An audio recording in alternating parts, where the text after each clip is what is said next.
अभी मौजूद है lieutenant general retired Ashraf Salim, Pakistan के कोर कमांडर है, पाकिस्तान की आर्मी एयर डिफेंस के ये कमांडर भी थे। जनरल साहब, टू बिगिन विद थोड़ा सा इसके बैकग्राउंड पे जो साइनो इंडिया जो कॉन्फ्लिक्ट है, इसकी रीजंस क्या हैं और स्ट्रेटेजिक इंपेरेटिव्स दोनों साइड्स की क्या हैं इसमें, और पाकिस्तान के लिए क्या इम्प्लीकेशंस हैं इसकी?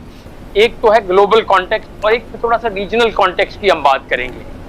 आपको याद होगा कि यूएसएसआर जब ख़त्म हो गया है, उसके बाद से सर्द जंग ख़त्म हो गई, तो अमेरिका ने अपनी जो मेन पावर थी उसमें अपनी पिवट की पॉलिसी के तहत उसको अटलांटिक ओशन से पैसिफिक ओशन की तरफ शिफ्ट किया। एक और बड़ी चीज़ उसने ये की कि उसने जो रीजनल लोग थे, यहाँ पे रीजनल पावर्स थी, मसलन उन्होंने क्वाड का एक कॉन्सेप्ट लेके आए जिसमें ऑस्ट्रेलिया भी शामिल है, जापान है, इंडिया को कर दिया और इंडिया को शामिल किया।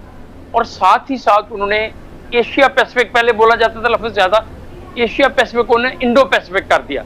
इसका मतलब ये है कि इंडिया को बीच में शामिल किया जाए, उसमें इंडियन ओशन की जो सारी की सारी जनरल साहब, और जो साउथ चाइना सी का है, जहाँ पे चाइना के भी डिजाइन्स थे, तो उसको साउथ चाइना में भी इसको कंट्रोल करने के लिए साउथ चाइना सी में भी वो बिल्कुल एरिया उसके अंदर ही आता है, पैसिफिक और इंडियन ओशन के दरमियान में आगे जाके वो साउथ चाइना सी बिल्कुल पैसिफिक में आता है, ठीक है ना जी, वो इसका हिस्सा है एक्चुअली। तो जब उन्होंने ये पावर शुरू की, इंडिया को उन्होंने अपने साथ मिला लिया, और इंडिया को अमेरिका ने खुद भी और इसराइल के थ्रू भी बहुत सारी टेक्नोलॉजीज दी, मिलिट्री टेक्नोलॉजी दी, उसको अपना स्ट्रेटेजिक पार्ट। लेकिन सर देखिए, चाइना की भी तो काउंटर स्ट्रेटजी होनी चाहिए ना, और पाकिस्तान चाइना के कैंप में भी, और हम भी बहुत बुरी तरह फंसे हुए हैं कि हम ये अमेरिका के साथ हैं, चाइना के साथ हैं, अभी तक हमारी पॉलिसी क्लियर नहीं है। इंडिया जो है वो अमेरिका का हलीफ बन गया। 2-3 एरियाज हैं जो कि वहाँ पे बोन ऑफ कंटेंशन रहे हैं। एक तो एरिया है अरुणाचल प्रदेश का, जो बिल्कुल ईस्ट में है, जिसको कि चाइना कहता है कि वो पूरा का पूरा सूबा हमारा है। वो स्टेट इंडिया के पास है, लेकिन चाइना कहता है कि वो हमारी है। एक तो वो है कंटेंशन, और वहां पे भी 62 में लड़ाई हुई थी। फिर आप थोड़ा सा आगे आए, भूटान और सिक्किम का एरिया जो है, जहाँ पे डोकलाम 2017 में जो डोकलाम का हुआ था, और ये सारा इलाके में लड़ाई पहले 62 में यहाँ पे भी हुई। फिर तीसरा जो एरिया है जहाँ पे लड़ाई हुई है अभी रिसेंट भी, जिसमें एस्केलेशन, वो लद्दाख का एरिया है। लद्दाख का एरिया वो है जिसमें कि अक्साई चेन का एरिया, जो कि ऊपर चाइना के पास है, उससे आप नीचे आते हैं और यहाँ पे पाकिस्तान की भी इन्वॉल्वमेंट एक तरह से हो जाती है कि हम भी पाकिस्तान की भी, जी हम भी बिल्कुल साथ हैं। आप देख रहे हैं, ले एक जगह है ले, जो कि ले में इंडिया का बहुत बड़ा एक अड्डा है, उनका फौजी अड्डा है, फजाई अड्डा है। जनरल साहब, जब हमने कारगिल किया था तो ले कारगिल रोड वो अंडर थ्रेट आ गई थी।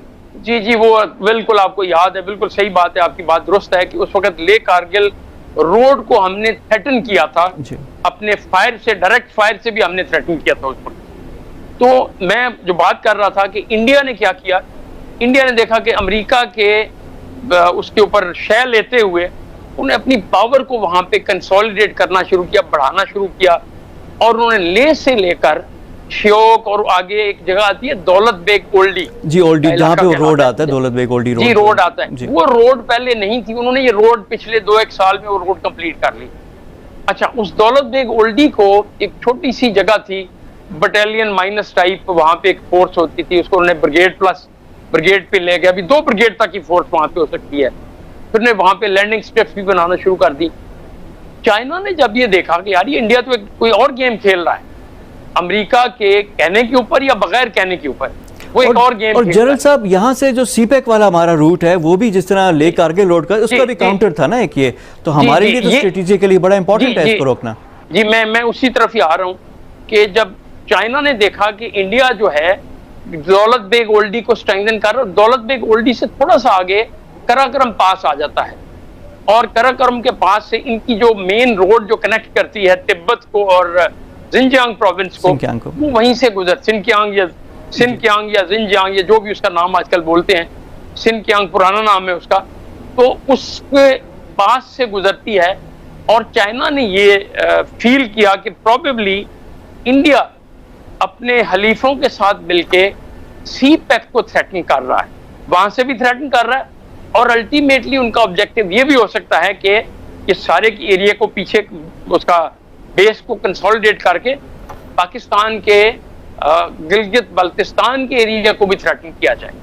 तो ये उनका बड़ा एक ऑब्जेक्टिव था इंडिया का। और और अच्छा जनरल साहब, ये जो स्क्रिमिश इसमें इस्तेमाल नहीं हुआ, सिर्फ पत्थरों का, लाठियों का इस्तेमाल हुआ, कुछ लोग सोल्जर्स नीचे भी गए, तो ये जी, क्यों? जी। दोनों साइड से है, जंग नहीं चाहती, जंग का खतरा, इसी से मेरा सवाल है कितना ज्यादा है इस इलाके में, इंडिया चाइना का, पाकिस्तान इंडिया का, ये सारा जरा कॉन्टेक्स्ट जरा समझाएं, हमें एक्सप्लेन करें। जी, मैं सिर्फ एक मुआहिदा हुआ था इंडिया और चाइना का, मेरे ख्याल में 93 में हुआ था वो मुआहिदा, जिसमें उन्होंने कहा था कि हम एक दूसरे के खिलाफ फायर आर्म्स नहीं यूज करेंगे। कुछ उसकी उन्होंने SOPs बना ली। अभी आप लेकिन एक चीज देख लें कि उन्होंने चाइनीज ने अच्छी प्रेपरेशन की हुई थी, और क्योंकि हाइट्स थी वहां पे और पीछे गॉर्जेस थी बड़ी बड़ी, उसी दरमियान में ये इंडियन पूरी फोर्स जो गई थी वो फंस गई है। उन्होंने भी फायर कोई नहीं किया। इंडियंस ने भी ये समझा कि अभी हमने फायर नहीं करना। अभी बड़ी स्ट्रेंज सी बात है, इन्होंने बगैर आर्म्स और एमुनिशन के ये लोग गए हैं, तो वहां पे लड़ाई हुई है इनकी बगैर आर्म्स के, यानी डंडे, लाठी, सोटे जिसको बोलते हैं, उनसे, पत्थर, उनसे लड़ाई हुई है।